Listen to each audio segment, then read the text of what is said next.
Good afternoon, Decalogue members. I'm Sam Steinberg. I'm an attorney at the Office of the State Appellate Defender and a member of Decalogue. And I have the great honor of introducing former colleague or current colleague and living legend, Chick Hoffman. Chick Hoffman graduated from the University of Illinois College of Law in Urbana in 1974. After clerking for a judge in the Chancery Division of the Cook County Court, he joined the People's Law Office in Chicago, where he specialized in civil rights and criminal work. From 1986 until the abolition of the death penalty in Illinois in 2011, he served as an assistant appellate public defender in the Supreme Court unit at my office, the Office of the State Appellate Defender. There he represented indigent defendants in capital cases in both the trial court and on appeal, serving as lead counsel in more than 30 capital appeals before the Illinois Supreme Court. From 2012 until 2019, he was a supervisor in the Chicago office in the First District of OSAD. In 2019, he retired. He retired from OSAD, and he now serves as on the board of director for the Illinois Prison Project and the Juvenile Justice Initiative of Illinois. Prior to the abolition of the death penalty, Mr. Hoffman was a longtime member of the board of directors of the Illinois Coalition to Abolish the Death Penalty. He has also taught a seminar on capital punishment at DePaul University. In 2002, he received an award for outstanding legal services from the National Coalition to Abolish the Death Penalty. I will say this about Mr. Hoffman: he's a living legend. He always provides advice and updates on current legislation that will affect criminal law and sentencing. It's truly an honor to introduce my friend, Mr. Hoffman. Thank you, Sam. If I have to be a legend, I'd rather be a living one. And all questions will be at the end of his presentation. Yeah. In preparing this presentation for America's oldest Jewish Bar Association, I was reminded of the position of Talmudic scholars on capital punishment. After much discussion and contemplation, those scholars decided that they were in favor of it and that they were opposed to it. That seemingly contradictory example illustrates the complexity of the issue of capital punishment. It's not merely an issue of law, but also an issue of morality, religion, and even economics. This CLE won't give you any practice tips on litigating capital cases, but I hope it will give you a sense of how imperfect our criminal justice system is and how fortunate we are in Illinois that those imperfections are no longer literally a matter of life and death. So let's start at the beginning. The first documented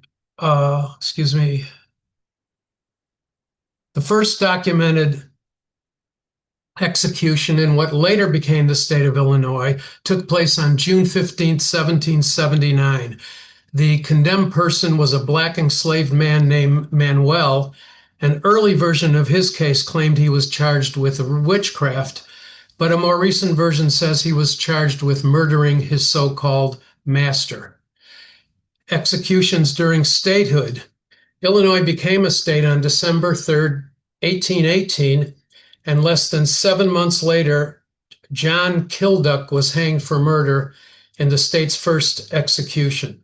In total, Illinois has executed 358 men and 2 women by hanging, by electrocution, and by lethal injection. You can see on this slide, in the 1800s, there were executions in every decade. Then the numbers grew in the 1920s and 1930s. Then there were fewer executions during the 1940s and after, until the death penalty was reinstated in the 70s, and we had executions in the 1990s. But there were no executions at all in Illinois from 1962 to 1990. In 1962, James Jukes was electrocuted in the basement of the Cook County Jail for the murder of a Chicago police detective. That was the last use of the electric chair in Illinois. And the final execution to take place in Cook County. There have been several famous, or I should say infamous, capital cases in Illinois. Time doesn't allow for more than a superficial look at those cases, but there are books and films if you're curious about them. The first one I'll mention is the 1887 trial of the Haymarket defendants. On May 3, 1886, striking workers at the McCormick Harvesting Company picketed for an 8-hour workday. When the police attempted to disperse the crowd, they killed one striker. The next day, workers assembled at Haymarket Square at Randolph and Des Plaines, actually near the West Loop now. Around 10:30 p.m., when police attempted to disperse that crowd, an unknown person threw a bomb that killed one policeman. In the melee that followed that explosion, 7 more policemen and 4 protesters were killed. 8 anarchists were later convicted of conspiracy regarding the bombing, and 7 were sentenced to death. The following year, 4 of those 7 were hanged. But 7 years later, in 1893, Illinois Governor John Peter Altgeld pardoned the remaining 3 convicted and condemned defendants. He described their trial as a miscarriage of justice, and his 18,000-word pardon order criticized the judge for bias and denounced packing the jury with anti-labor individuals. There was an immediate outcry against the pardons by the media and by the public, and Altgeld was labeled an anarchist sympathizer. But he's now generally remembered as a progressive leader who stood for justice over political expediency. There are still memorial statues dedicated to both the protesters and the police. They're located at the executed labor leaders' burial site out in Forest Park, at the intersection of Des Plaines and Randolph, and in front of the police headquarters on Michigan Avenue. And of course, there's the 1924 capital case of Leopold and Loeb, one of the first crimes of the 20th century. On May 21, 1924, 19-year-old Nathan Leopold and 18-year-old Richard Loeb, who were both students at the University of Chicago, kidnapped and killed 14-year-old Bobby Franks. They committed the murder to demonstrate their superior intellect, which they believed enabled and entitled them to carry out the perfect crime without facing any consequences. Well, it didn't quite work out that way. Leopold's eyeglasses fell out of his pocket as they put Bobby Frank's body in a concrete culvert, and those eyeglasses eventually led to their arrests and confessions.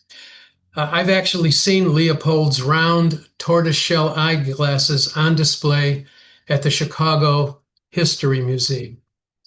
Leopold and Loeb families retained the renowned lawyer Clarence Darrow for their defense.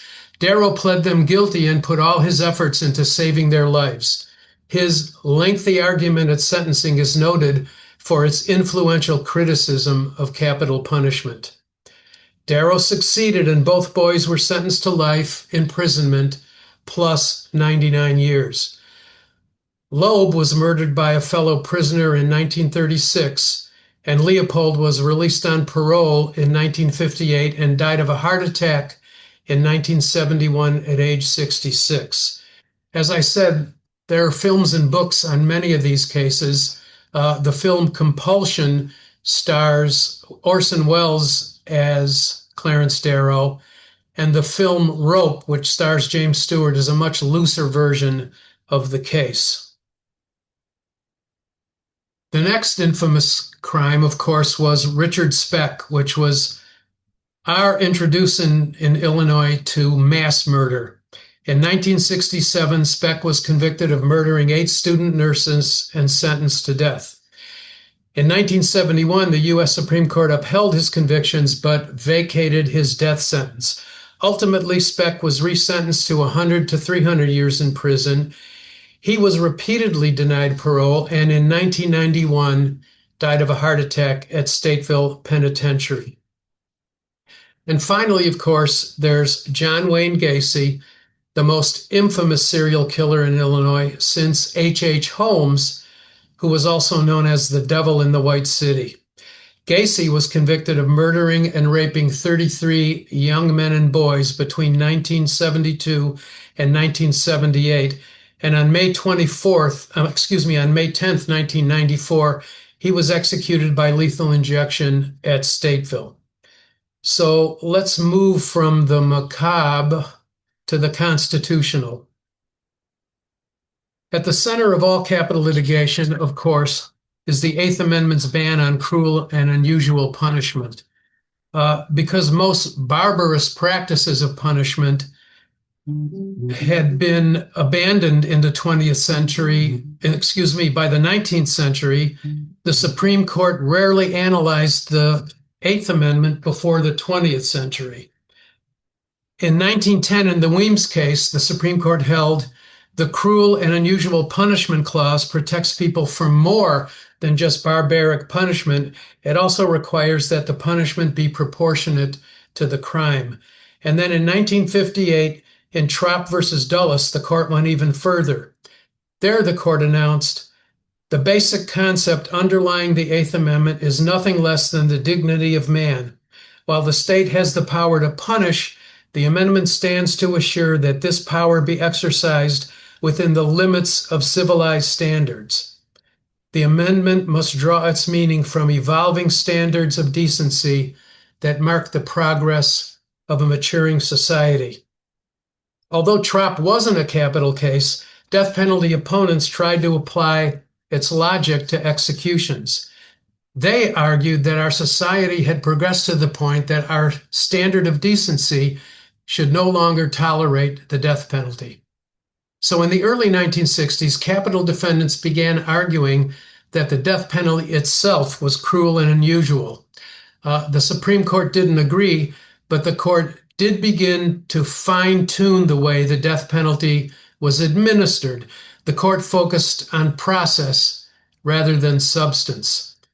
For example, in U.S. v. Jackson, the court struck down that portion of the federal kidnapping statute which required that death be imposed only upon recommendation by a jury.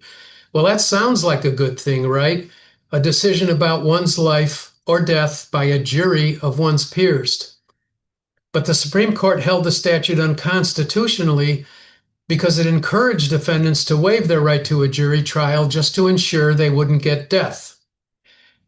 Then in Witherspoon versus Illinois, the court held potential jurors' personal reservations about the death penalty were insufficient grounds to exclude them from a capital jury.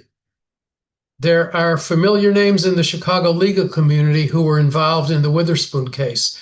For the defense, there was Burt Jenner, Tom Sullivan, and Gerald Salovey of Jenner and Block, and I believe this organization is very familiar with the late Mr. Salovey. For the prosecution, there was Attorney General William Clark, Cook County State's Attorney Daniel Ward, both of whom later joined the Illinois Supreme Court, and Assistant State's Attorney James Zagel, who later became a federal district judge. So now we move up to 1970, when Illinois enacted a new constitution. So how did that new constitution impact capital punishment in the state? Well, Article 1, Section 11 of the new Constitution requires that a sentence be based on the seriousness of the offense, but also with the objective of restoring the offender to useful citizenship. So logically, that language should bar death sentences, but Illinois courts have historically disagreed. In People v. Gaines, the court said that provision doesn't reflect any intention of the Constitutional Convention to bar the death penalty for two reasons. First, the court noted that since the Constitution also provided that appeals in capital cases go directly to the Supreme Court, that presupposed that death sentences can and will be given.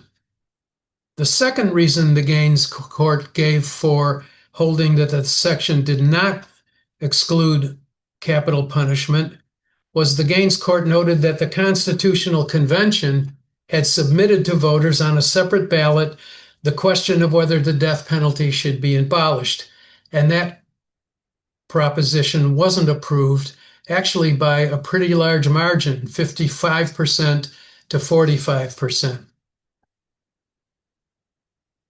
So now we get to the United States Supreme Court watershed cases of the 1970s, which are still controlling today on capital punishment. The first is Furman versus Georgia. In 9 separate opinions, by a vote of 5 to 4, the court held Georgia's death penalty statute unconstitutional as applied under the Eighth Amendment. A plurality of 3 justices held that giving juries complete discretion at sentencing resulted in the arbitrary and discriminatory imposition of the death penalty. Justice Potter Stewart famously described the arbitrary imposition of the death penalty as being, quote, cruel and unusual in the same way that being struck by lightning is cruel and unusual. In their separate concurrences in Furman, Justices Brennan and Marshall opined that the death penalty was just inherently unconstitutional. In effect, the Furman decision voided 40 state death penalty statutes, commuted the sentences of 629 death row inmates around the country, and suspended the death penalty nationally. So, what was Illinois' death penalty law at the time of Furman? Well, death could be imposed for 3 offenses: murder, aggravated kidnapping, and treason.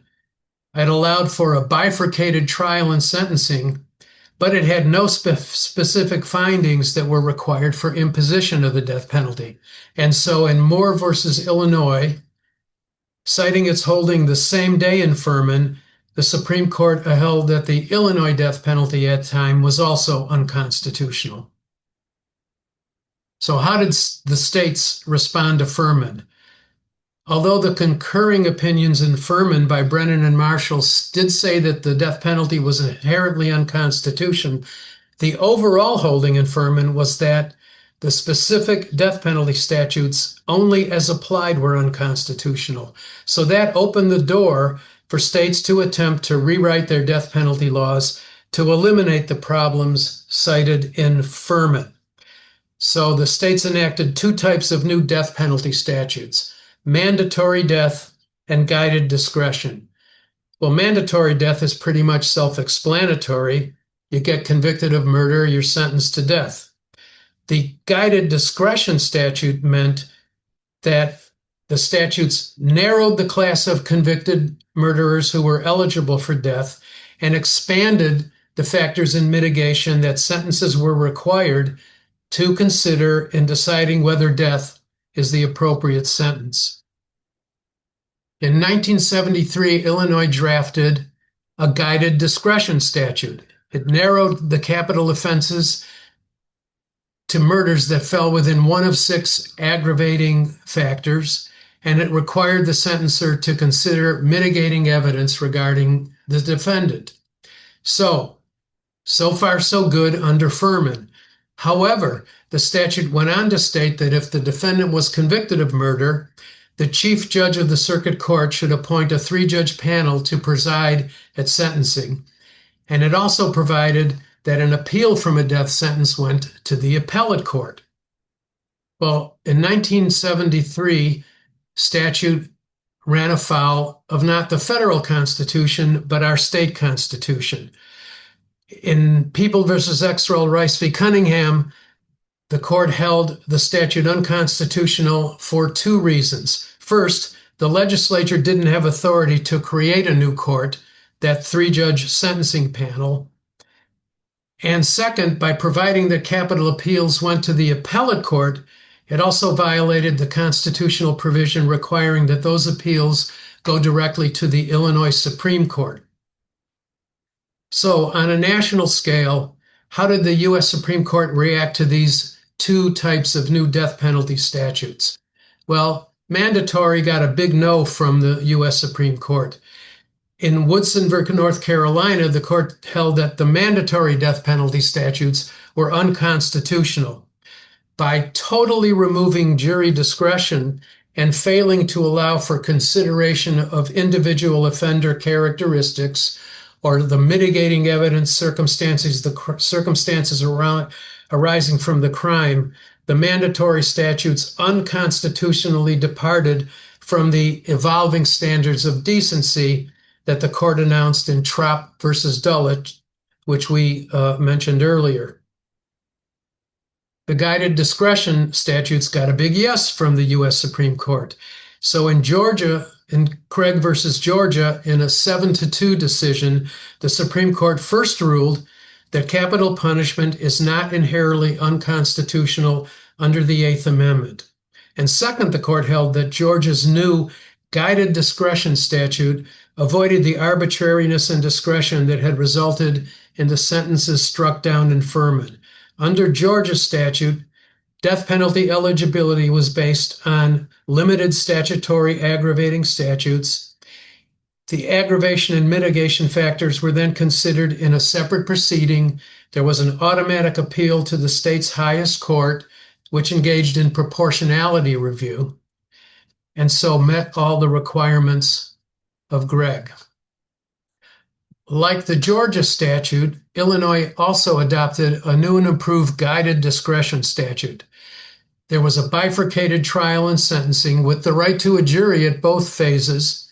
The statute narrowed the class of the defendants eligible for the death penalty, and it expanded the factors in mitigation required for consideration by the sentencer. If the defendant was found guilty of murder, the state had the right to request a capital sentencing hearing. There was an eligibility phase at which the rules of evidence applied. The state had to prove beyond a reasonable doubt that the defendant was 18 years or older at the time of the crime and that one or more statutory aggravating factors existed. And to find the defendant eligible for death, the judge or a unanimous jury had to find the existence of at least one aggravating factor. At the aggravation and mitigation phase, the rules of evidence didn't apply. Evidence simply had to be relevant and reliable.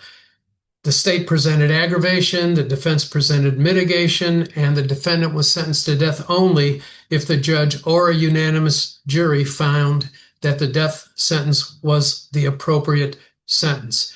And where the death penalty was imposed, there was an automatic appeal to the Illinois Supreme Court.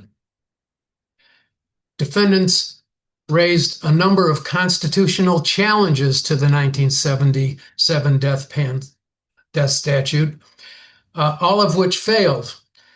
For example, in People versus Carey versus Cousins, the court held that the death penalty statute doesn't violate the Illinois Constitution's separation of power provision simply because it gives total discretion to the prosecution on whether or not to seek the death penalty. There are several other cases in which constitutional claims were raised, and they were all rejected by the Illinois Supreme Court. You can see several of them there.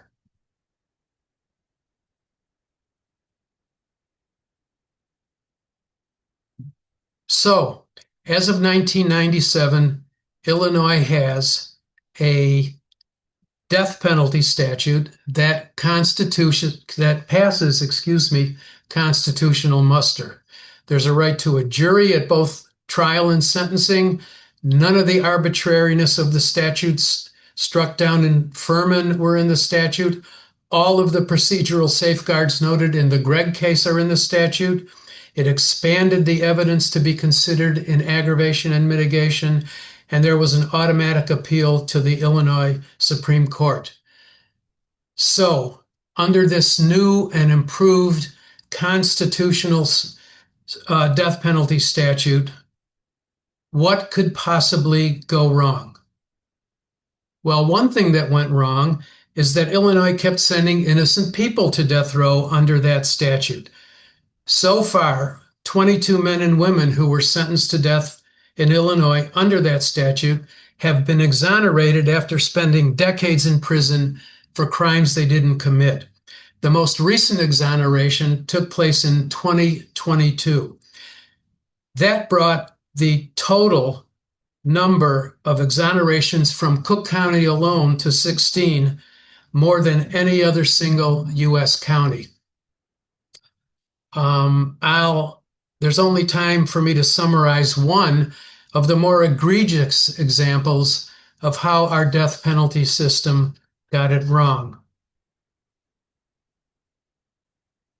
Perry Cobb and Darby Tillis were sentenced to death for the murders of the owner and an employee of a hot dog stand on the north side of Chicago. They were arrested shortly after the crime when one Phyllis Santini implicated them to the police. Both professed their innocence, but the police found that a watch taken from one of the victims was located in Cobb's hotel room. But Cobb claimed he bought that watch for $10 from Santini's boyfriend, one Johnny Brown. It took 3 jury trials for prosecutors to convict Cobb and Tillis. The first 2 ended in hung juries. The third resulted in conviction and death sentences, but the Illinois Supreme Court remanded that conviction and sentence for a 4th trial. After that reversal, the monthly periodical The Chicago Lawyer published an article about the case. That article just happened to be read by one Michael Falconer, who at that time was a recent graduate of DePaul Law School. Before enrolling in law school, Falconer just happened to have had a summer job in a factory where Phyllis Santini also worked. After reading the article, Falconer recalled that one day at work, Santini confided to him that her boyfriend, Johnny Brown, had robbed a restaurant and shot someone. After exclaiming, "Holy crap," or similar words, Falconer contacted Cobb and Tillis's lawyers. By the time their 4th trial began, Falconer was employed as an assistant state's attorney up in Lake County, Illinois. Falconer's testimony at the 4th trial led to Cobb and Tillis's acquittal in 1987. So after spending 9 years in prison for a crime they didn't commit and ending up on death row, and after being the lucky recipients of some improbable, unbelievable serendipity, Cobb and Tillis were freed and eventually were granted pardons based on innocence. So under Illinois' fully constitutional death penalty statute, our courts have sent 298 men and women to death row. Those 28 exonerations I mentioned represent an error rate of 2% in a matter of life and death.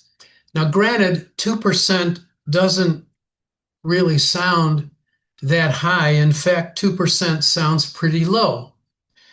But I think it's fair to say that if 2% of parachutes didn't open, none of us would be skydiving. Another thing that proved problematic for Illinois' death penalty process, which also sounds amazing, was the existence of a torture chamber at Areas 2 and 3 Chicago Police Headquarters. From 1972 to 1971, Chicago Police Commander John Burge and his crew of detectives literally tortured more than 100 Black and Latino men into confessing to murders they may or may not have committed. And we're not talking about run-of-the-mill police abuse such as slapping or punching an arrestee. We're talking about shocking the genitals and other bodily areas with electric cattle prods and portable electric generators, a skill that Burge first learned while serving in Vietnam. Suffocating suspects into unconsciousness by squeezing plastic typewriter covers over their heads. Handcuffing them to hot radiators, causing 2nd and 3rd degree burns, and falsely threatening them with Russian roulette-style execution by pressing unloaded guns against their temples while slowly and repeatedly pulling the trigger. Burge was ultimately fired from the police department. convicted of perjury and obstruction of justice for lying about the torture, and sentenced to 4.5 years in prison. But he still collected his police pension until he died in 2018. Chicago lawyer Flint Taylor's book, The Torture Machine, is a riveting account of that scandal. But most germane to this presentation, the Burge torture scandal sent at least 10 men to Illinois' death row for murders they may or may not have committed. What else? 3 months after Burge was fired from the Chicago Police Department, retired Cook County Judge Thomas Maloney was convicted of taking bribes to acquit defendants in murder cases. Well, taking bribes to acquit guilty murderers was bad enough, but to deflect suspicion that those acquittals were either crooked or that he was too soft on crime, Maloney engaged in compensatory bias in other murder cases. In other words, he came down much harder than justified on defendants who had not bribed him. Judge Maloney sent 6 men to death row, including Perry Cobb and Darby Tillis, the men we just talked about. So the question is, were the other 4 men Maloney sentenced to death, even assuming they might actually be guilty, deserving of the ultimate punishment, or were they victims of Maloney's compensatory bias? Another problem the Illinois death penalty had was the process, the way executions were carried out. Before resuming executions under the 1977 statute, Illinois switched from electrocution to lethal injection. However, the Illinois Department of Corrections botched the first 2 lethal executions in what observers said was extended excruciating pain for the condemned prisoners. For example, during Charles Walker's execution, a kink in the IV tubing halted the flow of the lethal chemicals, and an intravenous needle dislodged from his vein during the execution because it was inserted in the wrong direction toward his hand rather than his heart.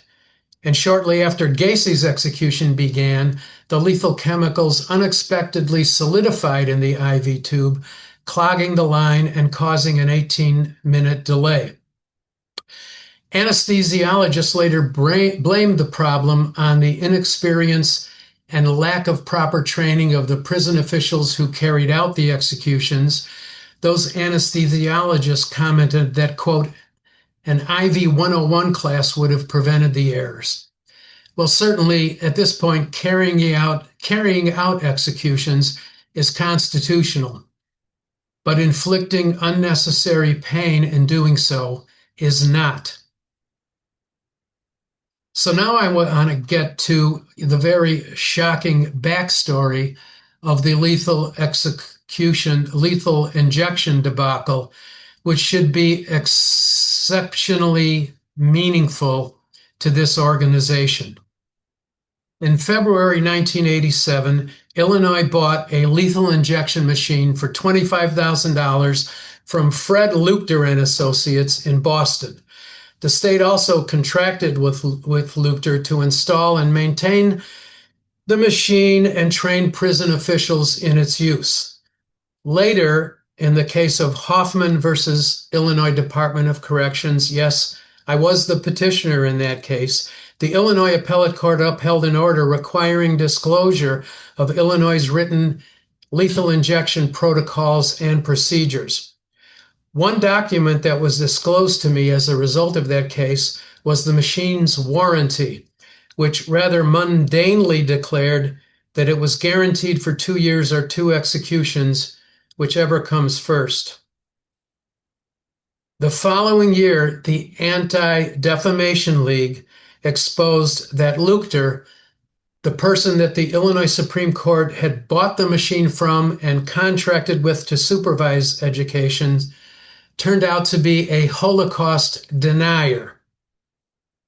This took place after publication of the so-called Luchter Report, in which he claimed there were no executions by gas chamber at the Auschwitz-Birkenau or Majdanek Nazi extermination camps. The ADL also learned of Luchter's proffered testimony at the Canadian trial of a man charged with publishing hate propaganda. Luchter's proffered testimony was that those extermination camps contained no execution gas chambers and could not have been utilized or even seriously considered to function as gas chambers. Of course, the Canadian judge excluded Luchter's proffered testimony, finding that he wasn't an expert in gas chambers. The Luchter Report, subtitled "The End of a Myth, the First Forensics Examination of Auschwitz," unfortunately is still available for purchase online. The film Mr. Death is about Luchter by documentarian Errol Smith, who also made The Thin Blue Line and The Fog of War, and I highly recommend that documentary. So, by 1998, Capitol defense lawyers had learned from the ADL's exposure about Luchter's Holocaust beliefs and his proffered testimony. But apparently the state of Illinois remained ignorant, because in May 1990, Luchter was again hired by the IDOC to supervise executions for an additional $7,000. Then 3 months later, local NBC journalist Carol Marin aired a story exposing Luchter's Holocaust denials. Immediately after Marin's report, several Illinois politicians and Jewish groups expressed their outrage about the state doing business with him. And former Illinois Supreme Court Justice Seymour Simon contacted then Governor Edgar and urged him to fire Luchter.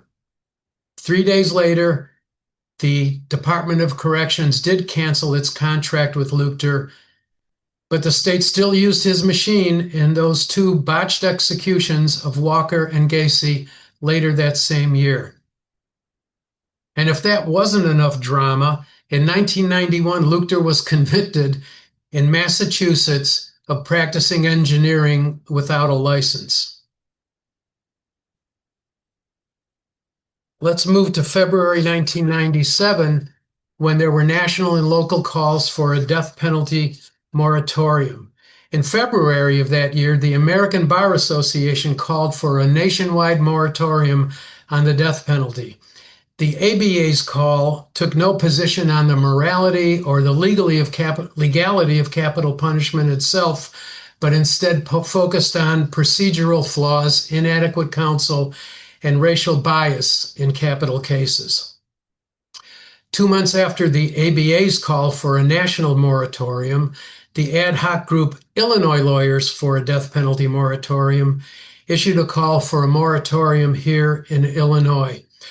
Like the ABA's call, the Illinois call for a moratorium on executions fell on deaf ears, but only temporarily, as we'll see later. And then we move to 1998.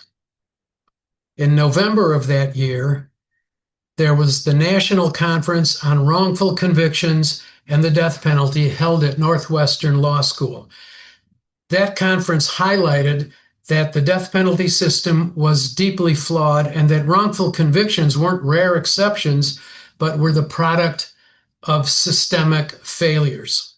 During that conference, more than 30 exonerated survivors of death row from across the United States walked across the Thorne Auditorium stage one by one and declared, "If the state had gotten its way, I'd be dead today." Let's move to 1999. And to borrow a phrase from Queen Elizabeth II, 1999 was an annibus horribilis for the Illinois death penalty. In January of that year, the Chicago Tribune published a 5-part series documenting hundreds of examples of prosecutorial misconduct in Cook County in both capital and non-capital cases. That same month, George Ryan, a conservative downstate Republican, became governor. Before entering politics, Ryan wasn't a lawyer, he was a pharmacist who took an oath, quote, to uphold the welfare of humanity and the relief of suffering as his primary concern.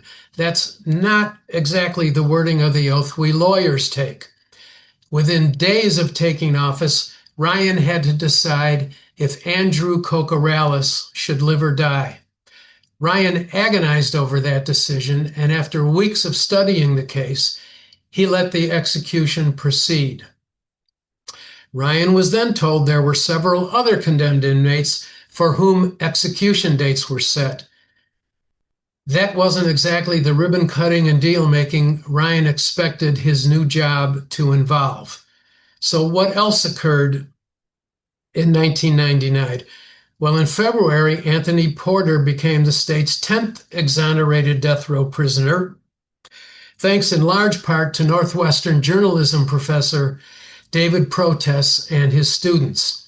Also in February, Stephen Smith became the state's 11th exonerated death row prisoner when the Illinois Supreme Court reversed his conviction and barred a retrial. Then in May, Ronald Jones became the state's 12th exonerated death row prisoner when DNA proved him innocent of the rape and murder he'd been convicted of. And the year ended just as it had begun, with a November Tribune series exposing how dubious evidence, racial discrimination, and incompetent lawyering affected scores of Illinois capital cases. All of this, shall we say, tsuris for the death penalty, prompted a number of institutional attempts to save capital punishment in Illinois. For example, in April 1999, the Illinois Supreme Court appointed a committee of 17 judges to study the death penalty process.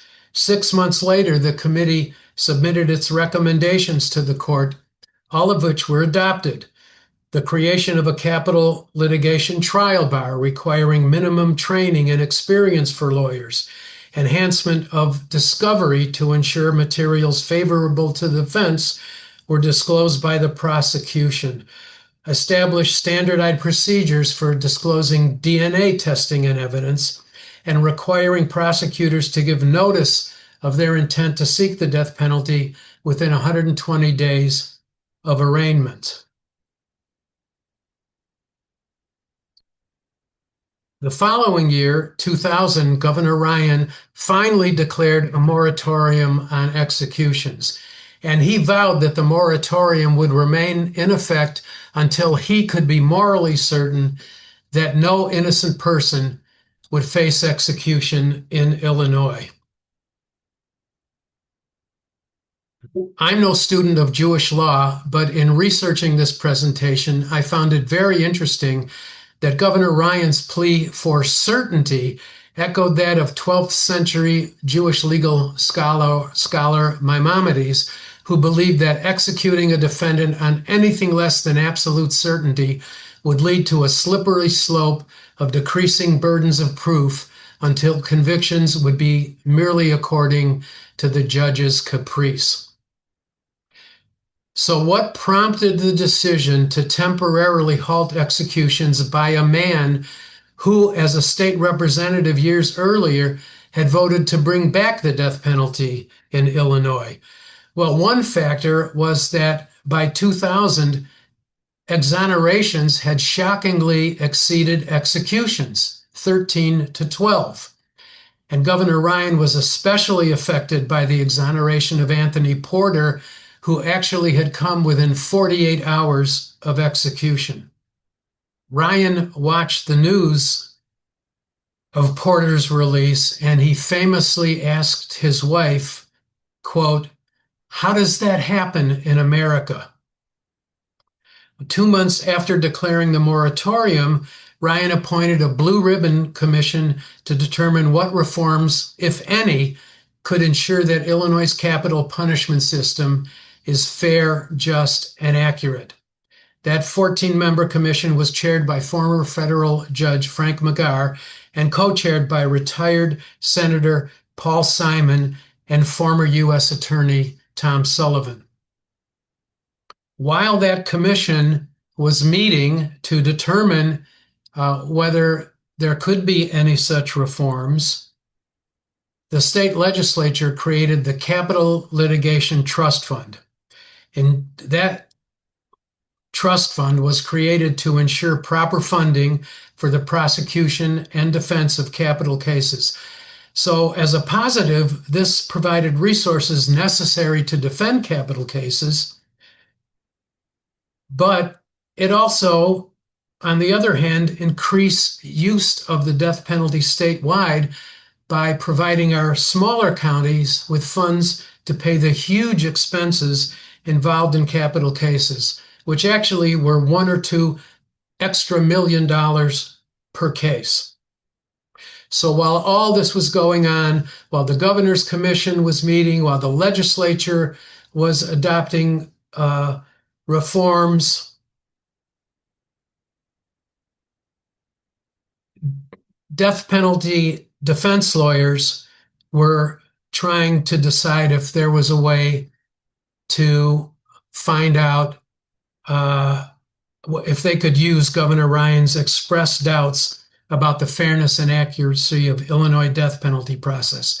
So given Governor Ryan's expressed doubts, defense lawyers pondered the possibility of seeking executive clemency for all the condemned prisoners on Illinois' death row. After all, they thought everybody on Illinois' death row was sent there under our flawed death penalty process. So in June of 2001, lawyers handling capital appeals for the Office of the State Appellate Defender launched a blanket clemency movement, and they recruited dozens of lawyers to file petitions on behalf of all the condemned prisoners on Illinois' death row.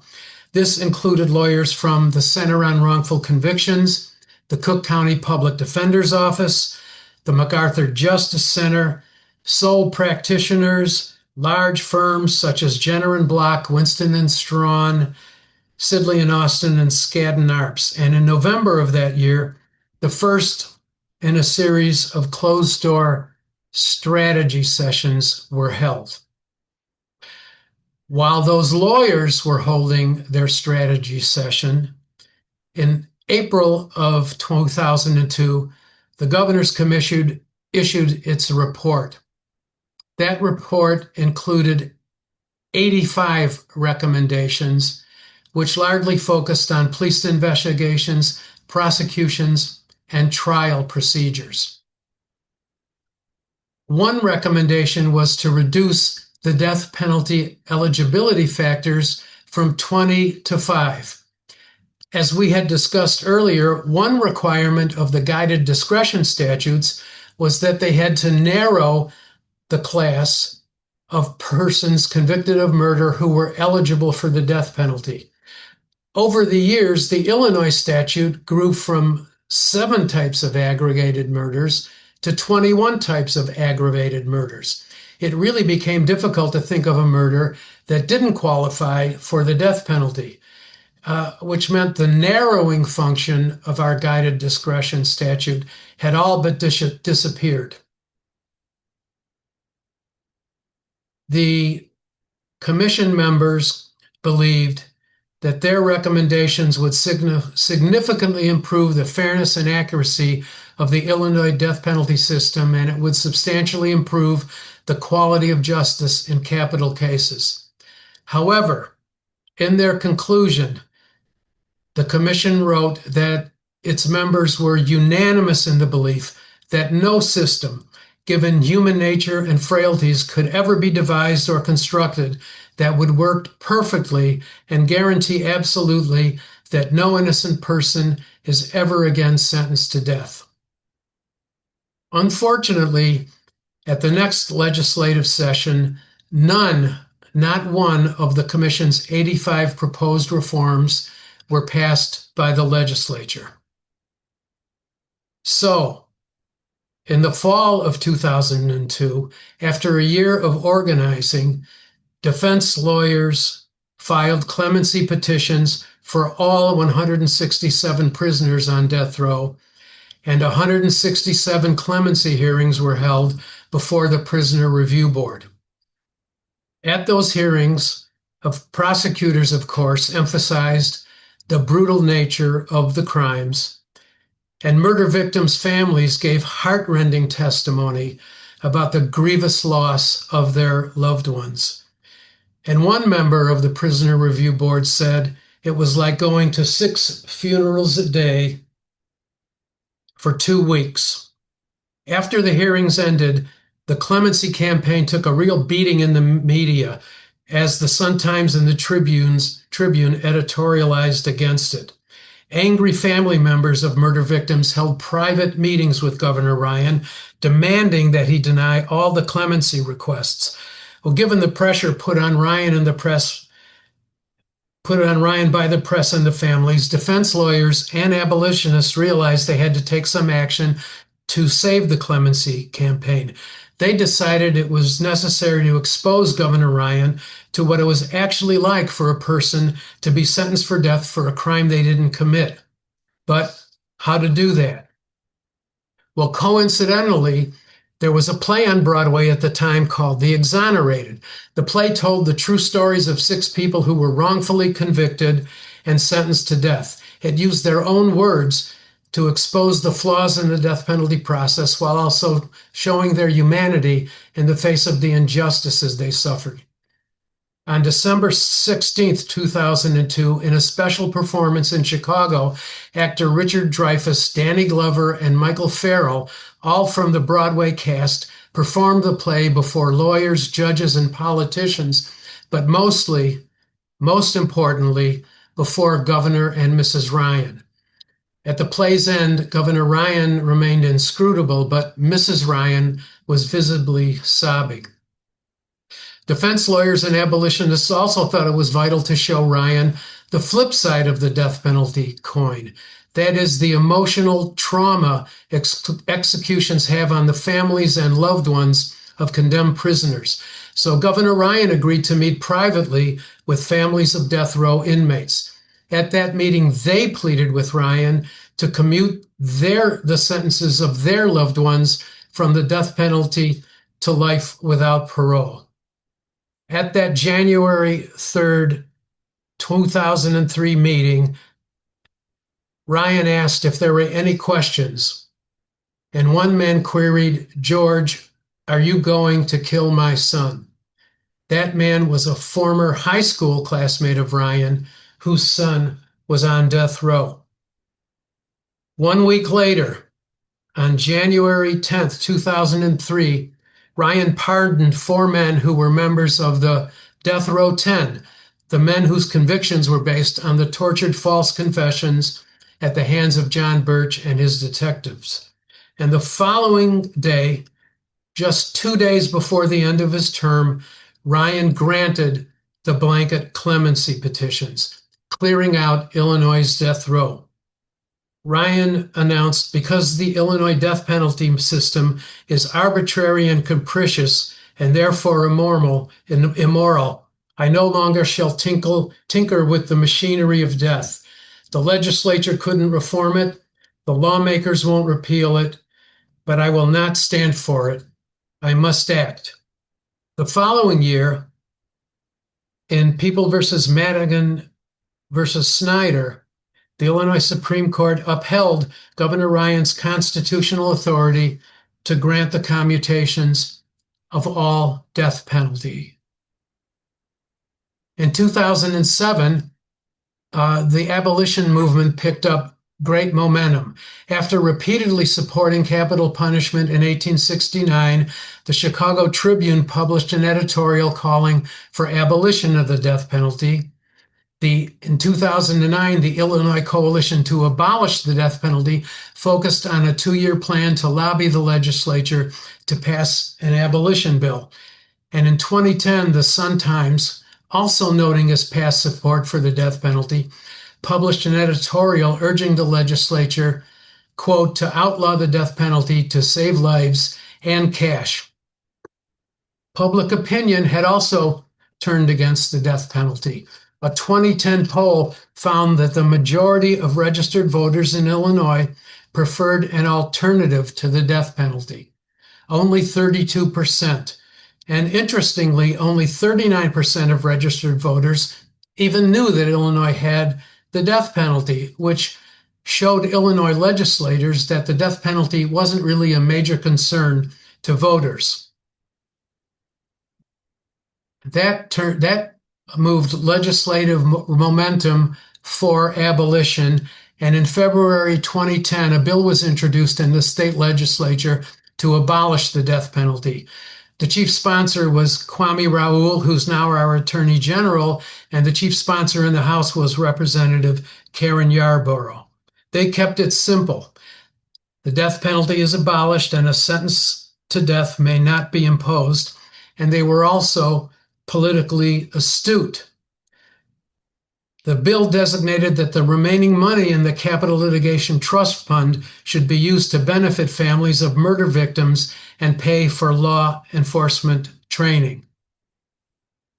The bill passed and went to the desk of then Governor Quinn. And many religious leaders urged Quinn to sign the abolition bill. That included Sister Helen Prejean, the author of Dead Man Walking, who was a well-known abolitionist. I had dinner with Sister Helen the night before she met with Governor Quinn. When the server arrived at our table, Sister Helen promptly ordered a double scotch. And at the time, I thought to myself, that former Catholic altar boy in the governor's office doesn't stand a chance against this nun. Many members of the legal community urged Quinn to sign the bill. That included Governor James Thompson, who in 1977 had signed the bill to bring the death penalty back to Illinois. On March 11th, Governor Quinn finally signed the abolition bill. After he signed the bill, a thank you note was sent to his government website messenger board. The note was signed simply Robert F. Prevost, who is now known as Pope Leo XIV. Like Governor Ryan before him, Quinn cleared out Illinois death row. During the moratorium, 15 additional people were sent to death row. And after signing the abolition bill, Quinn did what Governor Ryan did before him, though on a lesser scale. He commuted their sentences to life without parole. So, in 2011, Illinois became the 16th state to abolish capital punishment.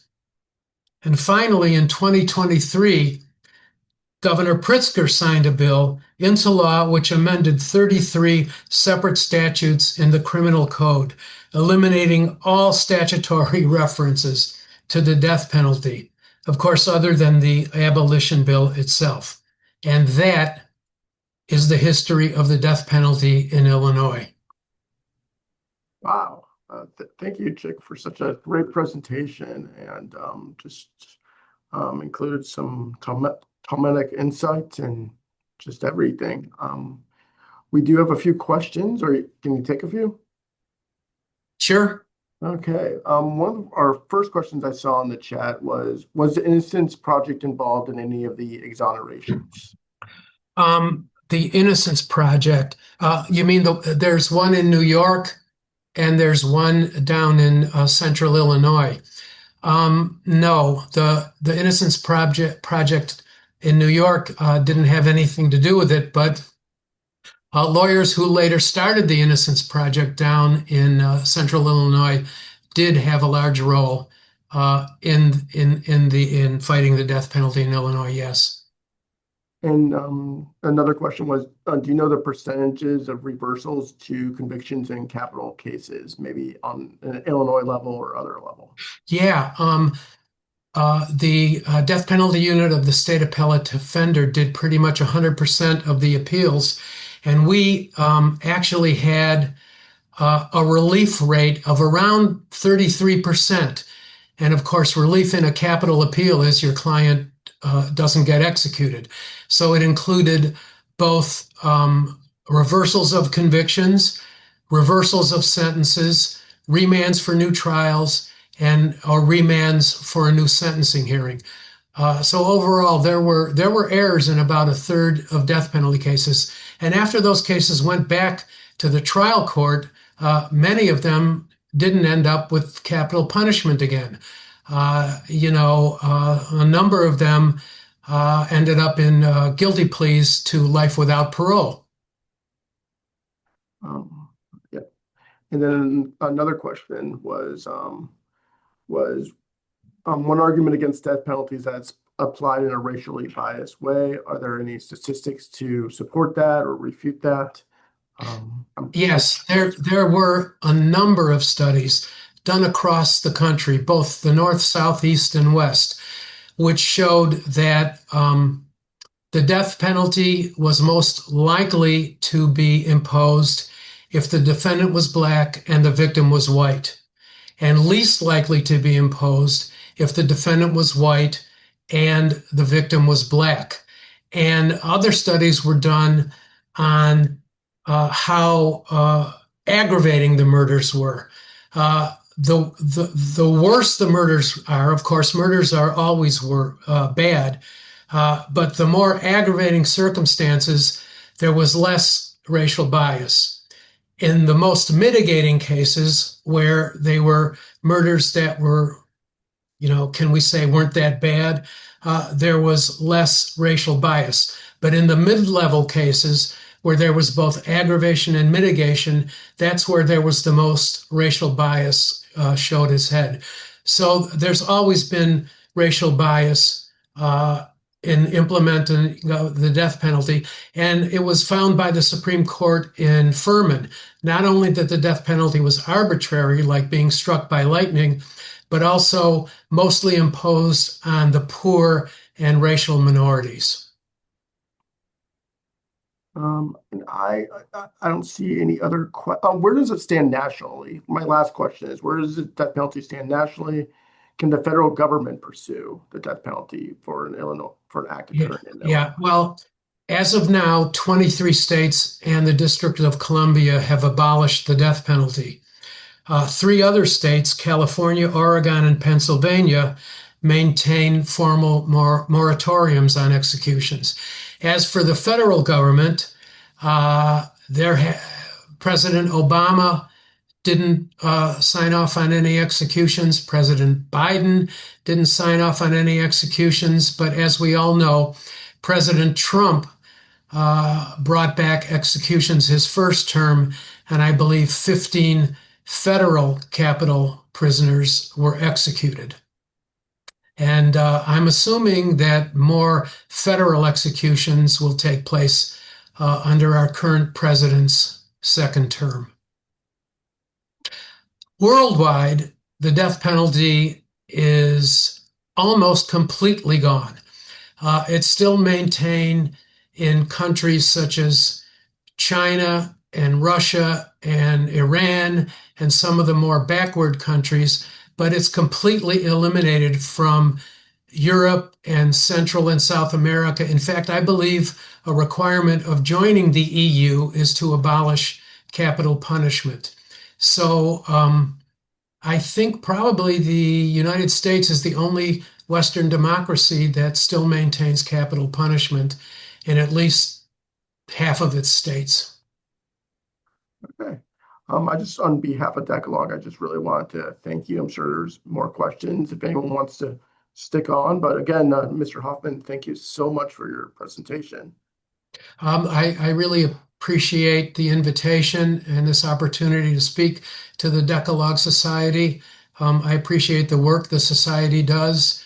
And I think it was noteworthy that at least 2 of the lawyers I mentioned here, former Illinois Supreme Court Justice Seymour Simon and I can't remember the other lawyer, were both very active and both were honored by the Decalogue Society. So thanks a lot. Thank you.